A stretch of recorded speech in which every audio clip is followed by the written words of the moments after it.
Today we're gonna talk about a movie called Minnal मुरली। सच कहूँ तो एक इंडिया की सुपर हीरो मूवीज में से एक है ये। मेरे मेन चैनल हितेश नागर पर मैंने आज तक मार्वल्स और डीसी के सुपर हीरोज पर तो काफी सारी मूवीज बनाई हैं और जब बात आती है इंडियन सुपर हीरोज की तो उनमें से ही एक है मिन्नल मुरली। हाल ही में ये मूवी मैंने नेटफ्लिक्स पर एंजॉय करी एंड आई होप कि आपको ये मूवी पसंद आएगी। और जब इतनी ही तारीफ हो चुकी है so now without wasting time चलिए आते हैं इस कहानी की मेन स्टोरी लाइन की तरफ, जिसकी शुरुआत एक मेले से होती है जहाँ पर एक इंसान अपनी बीड़ी फूंक रहा होता है और तभी बीड़ी को वो एक पटाखे की दुकान के सामने फेंक कर वहां से चला जाता है। उसी मेले में एक प्ले भी हो रहा होता है और वहां पर दिखाया जाता है कि कैसे कुछ निर्दय लोग गरीब लोगों का पैसा छीनकर उन्हें बेरहमी से मार रहे होते हैं, उनके ऊपर जुल्म ढा रहे होते हैं। उसी मेले की भीड़ में एक बाप अपने बेटे को जिंदगी को सच्चाई के साथ जीने की कुछ नियम सिखा रहा होता है और साथ ही ये भी बताता है कि अगर दुनिया में बुराई है तो उसके साथ साथ अच्छाई भी है। अभी मुझे एक छोटा सा काम आ गया है, तुम यहीं बैठे रहो और मैं जल्दी तुम्हारे पास आ जाऊंगा। उसी वक्त हम उस प्ले को देख पाते हैं जहाँ पर एक सुपर हीरो की एंट्री होती है और वो आकर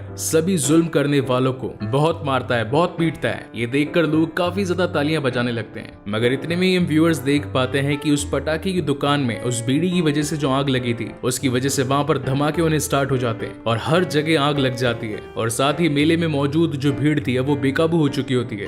वहीं पर उन प्ले में जो काम करने वाले लोग थे वो भी उस झुलसती आग के अंदर पूरी तरीके से फंस चुके थे, मगर वो जो सुपर हीरो था वो इस वक्त भी अपनी जान की परवाह किए बिना उन सभी को बचा रहा होता है और ऐसा करते हुए दूर पड़ा वो बच्चा उसे देख रहा होता है। जिसके बाद ये कहानी आती है प्रेजेंट टाइम में और यहाँ पर हम एक छोटे से गांव को देख पाते हैं। इस वक्त टीवी में एक न्यूज आ रही होती है जिसके अंदर हमें एक साइंस दिस वीक दिखाया जाता है और यहाँ पर इन दोनों के बीच में बातचीत हो रही होती है कि आज एक खगोलीय घटना होने वाली है जो कि 700 सालों में एक बार होती है और इसके पीछे का रीजन होता है सभी ग्रहों की त्रिकोणीय स्थिति, जिसके अंदर सूरज, पृथ्वी और मंगल एक त्रिकोणीय स्थिति के अंदर आ जाते हैं और तभी धरती पर बिजली गिरती है और वो दिन आज है। वहीं पर हम इस कहानी के लीड विलन को भी देख पाते हैं जिसका नाम होता है शिबू, जो कि इस वक्त एक गरीब इंसान होता है और चाय की दुकान पर काम करता है। वहीं हम उसकी चाय की दुकान देख पाते हैं जहाँ पर एक पुलिस ऑफिसर बैठा होता है अपनी बेटी पर नजर रखते हुए, क्योंकि काफी दिनों से जेसन नाम का कोई लड़का उसकी बेटी को छेड़ रहा होता है और उसी को आज रंगे हाथों पकड़ने के लिए ये पुलिस वाला यहाँ पर वेट करता है। जिसके बाद हम इस कहानी के लीड कैरेक्टर को देख पाते हैं यानी कि जेसन। वो अमेरिका जाना चाहता है इस गांव और इस गरीबी की जिंदगी को छोड़कर। जेसन ने अपने पासपोर्ट के लिए भी अप्लाई कर दिया होता है और वो चाहता था कि जल्द से जल्द अमेरिका जाऊं, काफी सारा पैसा कमाऊं और वापस आकर विंसी यानी कि उसी पुलिस वाले की बेटी से शादी करूं। जेसन हर गुरुवार शाम 5 बजे उससे मिलने के लिए आता था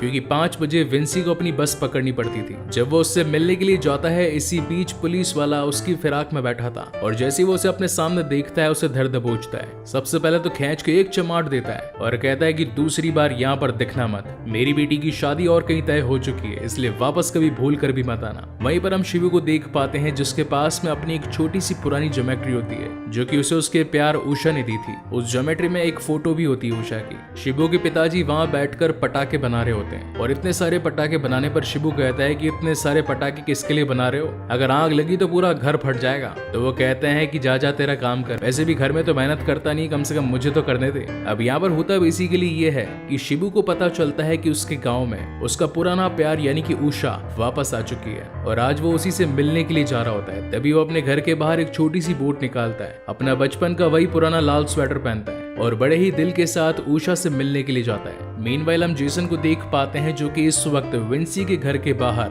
क्रिसमस के दिन सेंटा क्लॉज बनकर सभी बच्चों को मनोरंजन कर रहा होता है और चुपके से मौका पाकर सीधा विंसी के पास पहुंच जाता है और कहता है कि आखिर मुझ में कमी क्या है, तो शादी किससे कर रही है, उस अनीश से। अनीश को तो खुद नहीं पता कि उसे फ्यूचर में करना क्या है, दिखने में काफी गंदा है, कम से कम मैं इतना स्मार्ट तो दिखता हूँ और वैसे भी जब यूएस चला जाऊंगा तो काफी सारे पैसे कमाऊंगा, बोल देना तेरे पिताजी को। इनकी ये बातें चली रही थी और पीछे से उनके पिताजी पहुंच जाते हैं। उनसे बचने के लिए जेसन पलंग के नीचे छिप जाता है। बाइजू अपनी बेटी विंसी से कहते हैं कि मैंने तुम्हारे लिए अनीश को चुना है, वो सबसे बेस्ट है, गांव के अंदर सबसे अमीर भी वही है और उसका बिजनेस भी काफी अच्छा चल रहा है, क्यों ना तुम आपस में बातचीत कर लो और हम तुम्हारी शादी की तारीख जल्द से जल्द तय कर लें। इस वक्त शिबू उषा के घर के पास पहुंच चुका होता है और उसे दूर से खड़ा खड़ा देख रहा होता है। उसे अपने बचपन की कुछ यादें आती है जहाँ पर वो बचपन में भी उसे इसी तरीके से देखा करता था जब उषा अपने भाई के साथ स्कूल जाया करती थी। तो शिबू यूं ही बैठकर उसे घूरा करता था। क्लास में भी उसे हर वक्त देखता रहता था और घर जाते वक्त भी बस उसे उसी का ही ख्याल रहता था। एक तरीके से देखा जाए तो शिबू तो मानो उषा के प्यार में पागल था, मगर उषा को इसके बारे में कुछ नहीं पता था। धीरे धीरे करके समय आगे बढ़ता जाता है और उषा गांव के ही एक शख्स के साथ भागकर शादी कर लेती है। इसकी वजह से गांव में उसकी नाक कट जाती है, मगर अब वो जिसके साथ भागी थी वो मर चुका होता है और उसकी बेटी काफी ज्यादा बीमार होती है और यही रीजन होता है कि उषा वापस से अपने भाई के पास इस गांव में आ चुकी होती है। अब जहाँ एक तरफ शिबू अपने प्यार उषा को देख रहा होता है और उसने लाल कलर का स्वेटर पहन रखा होता है, वहीं दूसरी ओर जेसन अपने प्यार विंसी को देख रहा होता है और उसने भी एक लाल कलर का ही जैकेट पहन रखा होता है, मगर वो विंसी को अनीश का होता हुआ देख नहीं पाता और आकर सीधा झगड़े करने लग जाता है। तभी वहां पर बाइजू भी आ जाते हैं और इसे गन पॉइंट कर लेते हैं और तभी इस कहानी में एक जोरदार ट्विस्ट आता है। आसमान से सीधा बिजली आकर पहले तो जेसन पर गिरती और फिर शिबू पर। यहाँ लोगों को लगता है कि गोली से बाइजू ने जेसन को मार दिया है, मगर वो कहते हैं कि मैंने तो गोली चलाई नहीं, इस बंदूक में तो गोलियां है ही नहीं, ये बिजली की गिरने की वजह से ऐसा हुआ है। गाँव के सभी लोग उसे हॉस्पिटल लेकर पहुंचते हैं। डॉक्टर उसकी हालत देखकर काफी परेशान हो जाता है और पूछता है कि आखिर ऐसा हुआ कैसे। तो लोग बताते हैं कि इसके ऊपर बिजली गिरी है। और जब अगले दिन जेसन की आंख खुलती है तो वो अपने अंदर काफी सारे चेंजेस पाता है। यहाँ शिबू का भी यही हाल था, बिजली उसके ऊपर गिरी थी तो उसका पूरा हाथ जल चुका था और वो आकर बस अपने घर के अंदर कंबल लपेट कर सो जाता है, मगर उसकी बॉडी इतनी थरथरा रही थी कि उसके थरथराने की वजह से घर की हर चीज थरथराने लगती है। उसके पिता आकर उसे कहते हैं कि शिबू उठ, ऐसा लगता है कि मानो भूकंप आ रहा हो। जब शिबू वहां से घर से बाहर निकलता है तो वो लोग देखते हैं कि भूकंप बिल्कुल शांत हो गया है और तब जाकर शिबू को पता चलता है कि उसके अंदर कुछ चमत्कारिक शक्तियां आ चुकी है। यहाँ जेसन की सिस्टर बिंदु उसे अपने गहने देती है और कहती है कि इसे बेचकर तुम अपने अमेरिका जाने का सपना पूरा कर सकते हो। तो जेसन कहता है कि हाँ, इतने सोने से तो काम बन ही जाएगा। जिसके बाद अगले दिन वो अपनी बेस्ट फ्रेंड से मिलने के लिए जाता है जिसका नाम होता है ब्रूस ली, क्योंकि उसे कराटे का काफी ज्यादा शौक होता है और वो अपने इस गांव के अंदर बच्चों को कराटे की प्रैक्टिस भी करवाती है। और ब्रूस ली ही जेसन के पासपोर्ट बनवाने में उसकी मदद कर रही होती है। लेकिन तभी जेसन को जोर से खांसी आने लगती है और जब अपने मुंह पर हाथ रखता है तो उसके मुंह में से ग्रे कलर का कुछ पदार्थ निकलता है। ऐसा लग रहा हो मानो सीपीयू पर लगाने वाला थर्मल पेस्ट निकल रहा हो। सॉरी, मजाक था। Well, coming back to the main story, यहाँ पर जेसन को इन हो रहे चेंजेस के बारे में कुछ समझ नहीं आता, क्योंकि वो जिस भी चीज को छूता है वो टूट जाती है, किसी भी चीज को उठाता है तो वो पूरी तरीके से उठ जाती है और अब उसे एहसास होने लगता है कि उसके अंदर कुछ ना कुछ तो सुपर पावर्स आ चुकी है। वही नेक्स्ट डे हम उषा को देख पाते हैं जो कि इस वक्त अपने भाई के साथ में उसके घर रहने के लिए आ चुकी होती है। लेकिन उसी वक्त एक जोरदार बारिश होने की वजह से वो पास ही की दुकान में चाय पीने के लिए पहुंच जाते हैं और ये वही दुकान होती है जहाँ पर शिबू काम किया करता था। लेकिन शिबू मालिक उषा पर गंदी नजरें डालता है और कहता है कि बिन बाप की बच्ची को काफी ज्यादा प्रॉब्लम्स फेस करनी पड़ती है, जैसे कि स्कूल का खर्चा, घर का खर्चा, चाहो तो इसमें मैं तुम्हारी मदद कर सकता हूँ। हालांकि शिबू वहाँ पर खड़ा खड़ा ये सारी बातें सुन रहा होता है, उसे भी जोरदार खांसी होती है और वो भी जब बाहर आकर चेक करता है तो उसके मुंह से भी वही थर्मल पेस्ट निकलता है। जिसके बाद हम इस कहानी के अंदर इसके एक और नए कैरेक्टर्स इंट्रोड्यूस होते हैं जो कि होता है जेसन का जीजा। और इस वक्त वो अपनी पत्नी बिंदु को मार रहा होता है क्योंकि उसके घर से गहने गायब हो चुके थे। अपने सामने होती मारपीट को देखकर जेसन अपने जीजा को रोकने के लिए जाता है और एक जोर से हाथ दे मारता है, लेकिन तभी हम देख पाते हैं कि जीजा जी तो इतनी दूर जाकर कुएं के अंदर ऐसे गिरते हैं कि मानो सुपरमैन का घूंसा पड़ा हो मुंह पर। वहीं कहानी में आगे हम शिबू को देख पाते हैं जो कि पानी पीने के लिए ग्लास को आगे खींचने की कोशिश करता है और तभी वो हिलने लगती है और यहाँ पर इसे अपनी ताकतों का अंदाजा हो जाता है। उसे ये पता चलता है कि वो मैटर को कंट्रोल कर सकता है, यानी कि अपने आसपास की चीजों को टेलीपैथिकल पावर्स की मदद से उड़ा सकता है, उन्हें कंट्रोल कर सकता है। अगर रेफरेंस के थ्रू समझाऊं तो यहाँ पर शिबू चार्ल्स जेवियर बन चुका होता है। अब जिसे चार्ल्स जेवियर नहीं पता तो जाकर मेरी एक्समैन की सीरीज को जरूर देख लेना, सब पता चल जाएगा। वहीं जेसन के अंदर हैंकॉक जैसी कुछ पावर्स आ चुकी होती है, यानी कि सुपर फास्टनेस और सुपर स्ट्रेंथ। अब जिसने हैंकॉक भी नहीं देखी तो वो भी मैंने एक्सप्लेन कर दी है, जाकर हितेश नागर वाले चैनल पर उस मूवी को जरूर चेकआउट करना। अगले दिन फिर जब उषा उसके वहां पर खाना खाने के लिए बैठी होती है तो शिबू का मालिक फिर उसे आकर परेशान करने लगता है, वही पुरानी बातें करने लगता है कि मेरे साथ मिल जाओ, शादी कर लो और मैं तुम्हारी जिंदगी को काफी अच्छे तरीके से निकाल सकता हूँ। मगर उषा बिना कुछ कहे वहां से चली जाती है, लेकिन इस बार ये सारी बातें शिबू बर्दाश्त नहीं कर पाता और वो अपनी पावर्स के साथ में उसे ऊपर उड़ा देता है और कहता है कि अगर ऐसा कुछ सोचा भी तो जान से मार डालूंगा। उसका मालिक रहम की भीख मांगने लगता है और कहता है मुझे छोड़ दो शिबू, मैं इसके बाद में कुछ नहीं करूंगा। तो शिबू कहता है कि इसके बारे में अगर पुलिस या गांव वाले किसी को भी बताया तो अगली बार जिंदा नहीं छोड़ूंगा। वही हम उषा के भाई को देख पाते हैं जो कि इस वक्त गांव के एक रईस आदमी के साथ अपनी बहन के रिश्ते की बात कर रहा होता है, क्योंकि इस रईस आदमी ने कई बार दासन की मदद करी होती है। अब यहाँ पर दासन की छोटी सी ब्रीफ दे देता हूँ मैं आपको। इस वक्त दासन जेसन की ही दुकान में टेलर का काम कर रहा होता है और जेसन की खुद की एक छोटी सी टेलर शॉप होती है जहाँ पर वो लोगों के कपड़े सिलता है। उसके घर से चले जाने के बाद हम वहाँ पर शिबू को बैठा देख पाते हैं जो कि इस वक्त भी उषा को यूं ही देखने के लिए आया था, क्योंकि वो उससे काफी ज्यादा प्यार करता था। वहीं पर उषा भी उसे देखकर कहती है कि तुम तो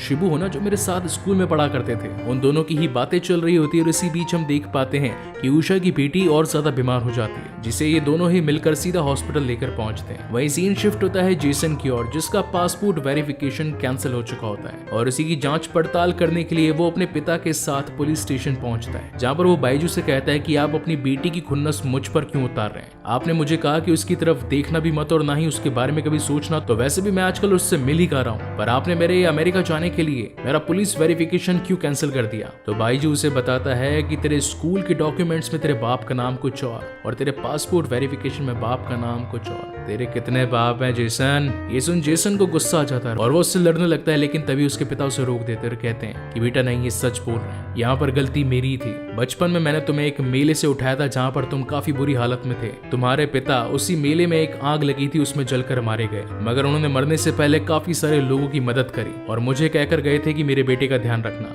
इसलिए बचपन से आज तक मैंने ही तुम्हें पाला है और सच्चाई इसलिए नहीं बताई कि कहीं तुम्हें बुरा ना लग जाए और तुम मुझे पापा कहना ना छोड़ दो। मीनवाइल शिबू पहुंचता है गांव के बैंक में और वहां पहुंचकर वहां के ताले तोड़ देता है और काफी सारा पैसा और गहने लेकर सीधा हॉस्पिटल पहुंचता है। और जब बिल भरने ही वाला होता है तो वहां की रिसेप्शनिस्ट कहती है कि बिल तो ऑलरेडी दासन ने भर दिया है। तो अब शिबू करता भी तो क्या करता, और वो जाकर उस पैसे को अपने घर में छिपा देता है। यहाँ पर हमें ये पता चलता है कि दासन को जो पैसे अपनी बहन की बेटी की इलाज के लिए जहाँ से मिले थे वो पैसे जेसन के थे, जो कि वो अपनी बहन के गहनों को बेचकर अपने पासपोर्ट के लिए लेकर आया था। यहाँ दूसरी तरफ जेसन अपने पिता की बेइज्जती का बदला बाइजू और साथ ही बाकी सभी पुलिस वालों से लेना चाहता था, जिसमें उसकी मदद करता है जॉसमॉन और वो कहता है कि सुपर हीरो तो हमेशा एक कॉस्ट्यूम पहनकर लड़ते हैं, तो क्यों ना तुम वही ट्राई करो। और रात को जेसन उन सभी पुलिस वालों से बदला लेने के लिए गरुड़ की ड्रेस पहनकर एक एक पुलिस वाले को धूल चटा देता है और साथ ही वहां पर उनको पीट पाट कर खुद का नाम लिख कर जाता है मिन्नल मुरली।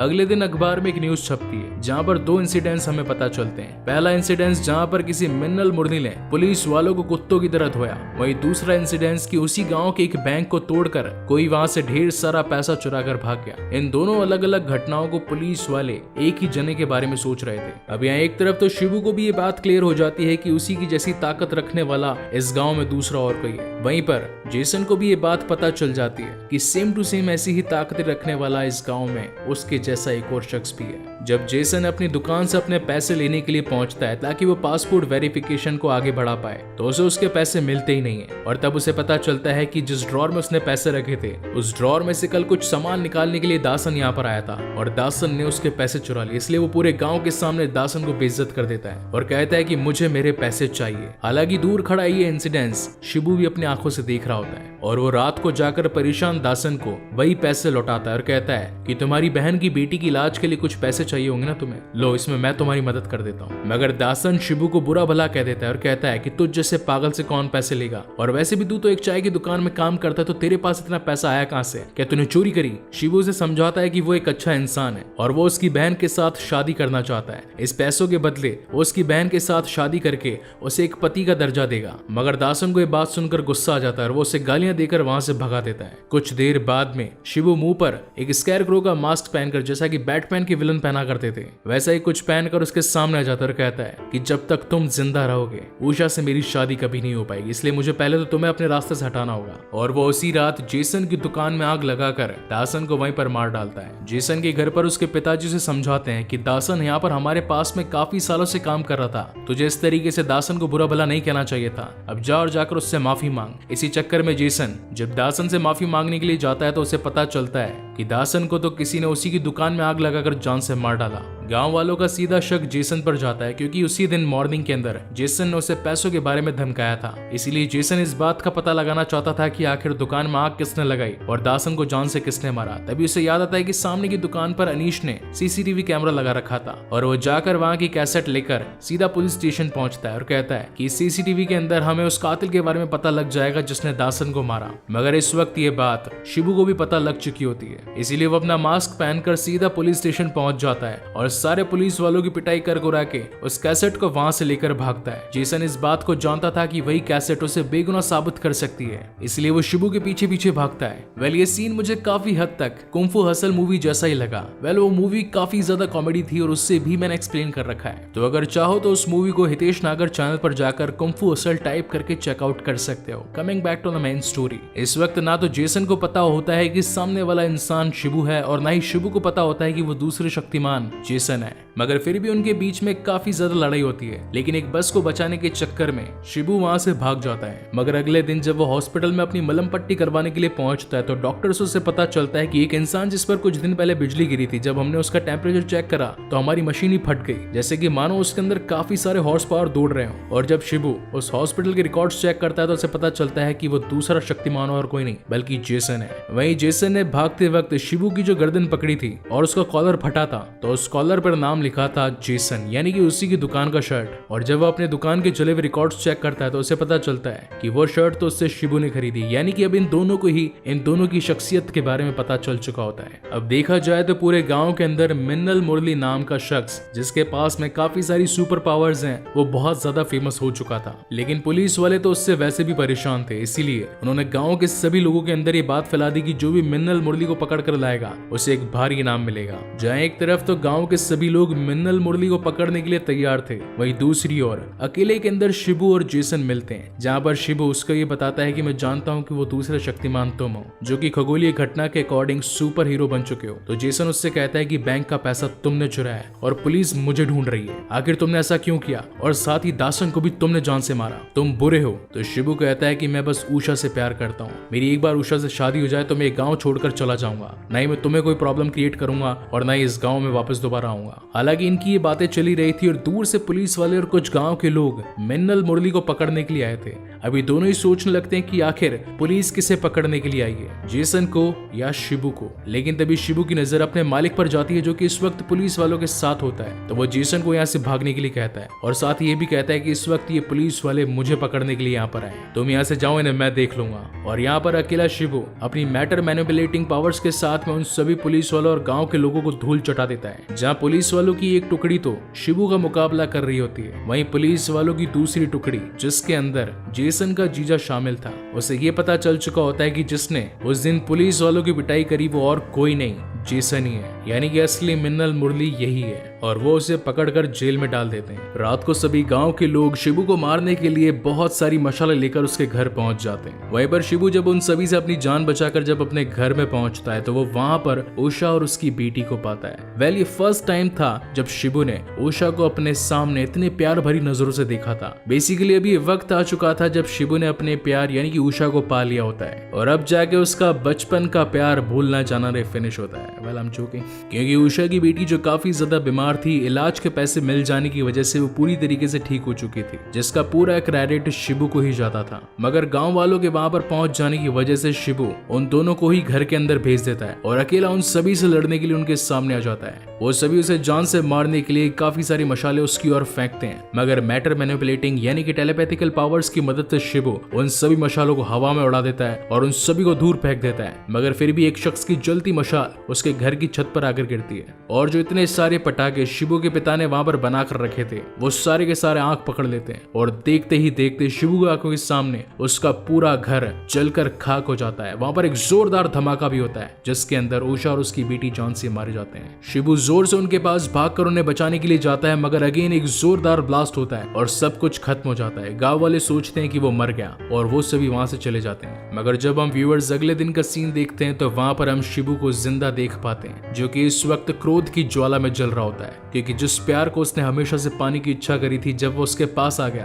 तो सारे गांव वालों ने उसे गलत समझकर उसे ही जान से मारने की कोशिश करी और उसके साथ साथ उसकी बीवी बच्चों को जान से मार दिया। ये गुस्सा तो शिबू बिल्कुल सहन नहीं करने वाला था और उसने ठान लिया कि अब वो इस पूरे गांव को जलाकर खाक कर देगा। जिसके बाद हम सभी एक मेले का सीन देख पाते हैं, जहां पर स्केरक्रो की ड्रेस पहनकर शिबू उन सभी को उस मेले के अंदर बंदी बना लेता है और धीरे धीरे करके पटाखों की मदद से वहां पर हर एक चीज में आग लगाता जाता है, हर जगह ब्लास्ट करता रहता है। उन एक्सप्लोजन्स की वजह से पूरा गांव दहल जाता है। कोई पुलिस वाला अगर उनकी मदद करने भी आता तो शिबू उन सभी को दूर फेंक देता। उन सभी की जान बचाने वाला वहां पर कोई नहीं था। और तभी बाइजू को याद आता है कि गांव में एक और महान शक्तिमान था, सिर्फ वही है जो अब इस शिबू को रोक सकता है। और वो सीधा जाकर जेसन से कहता है कि अब हमें बचाने वाला और कोई नहीं, वो तुम ही हो, तुम ही हमारी आखिरी उम्मीद हो जेसन, हम सभी को जान से बचा लो प्लीज। जिसके बाद हम इस कहानी से रिलेटेड एक फ्लैशबैक सीन देख पाते हैं, जहां पर ये वो वक्त था जब जेसन के पिता उस मेले के नाटक में सुपर हीरो बनकर पहुंचे थे और ये उन्हीं का ही किरदार था जिन्होंने नाम दिया था